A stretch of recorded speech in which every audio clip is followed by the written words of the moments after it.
பல கோடி ரூபாய் வரி முறைகேடு விவகாரத்தில் மேயரின் கணவர், மதுரை மாநகராட்சி மேயரின் கணவர் பொன்வசன் கைது செய்யப்பட்ட நிலையில் மேயர் இந்திராணி பதவி விலக வேண்டும் என கூறி எதிர்க்கட்சிகளான அதிமுக, பாஜக மாமன்ற உறுப்பினர்கள் இன்று கூட்டத்தை புறக்கணித்துள்ளனர்.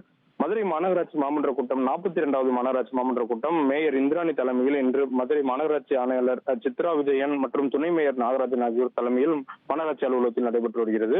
இந்நிலையில் திமுக மற்றும் கூட்டணியைச் சேர்ந்த மாமன்ற உறுப்பினர்கள் வருகை தந்து கூட்டத்தில் பங்கேற்றனர். குறிப்பாக வரிகேடு முறைகேடு விவகாரத்தில் ராஜினாமா செய்யப்பட்ட 5 திமுக மண்டல தலைவர்கள் 2வது முறையாக இந்த மாமன்ற கூட்டத்தில் பங்கேற்கவில்லை. அதிமுக மாமன்ற உறுப்பினர்கள் கூட்டத்தை முற்றிலுமாக புறக்கணித்துள்ளனர். பல கோடி ரூபாய் வரி முறைகேடு விவகாரத்தில் மேயர் கணவர் பொன்வசந்த் கைது செய்யப்பட்ட நிலையில் மேயர் இந்திராணி தலைமையில் நடைபெறும் இந்த கூட்டத்தில் நாங்கள் பங்கேற்க மாட்டோம், மேயர் இந்திராணி பதவி விலக வேண்டும் என கூறி எதிர்க்கட்சிகளான அதிமுக, பாஜக மாமன்ற உறுப்பினர்கள் மாமன்ற கூட்டத்தை முற்றிலுமாக புறக்கணித்துள்ளனர்.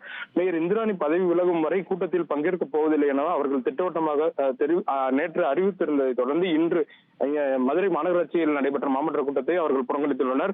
வரி முறைகேட்டில் ஈடுபட்டவர்கள் மனைவி மேயராக இருக்கும்போது மக்கள் பிரச்சனையை அவர்களிடம் எப்படி பேச முடியும்? ஊழலை மேயர் இந்திராணியிடம் மக்கள் பிரச்சனைகளை பேசினால்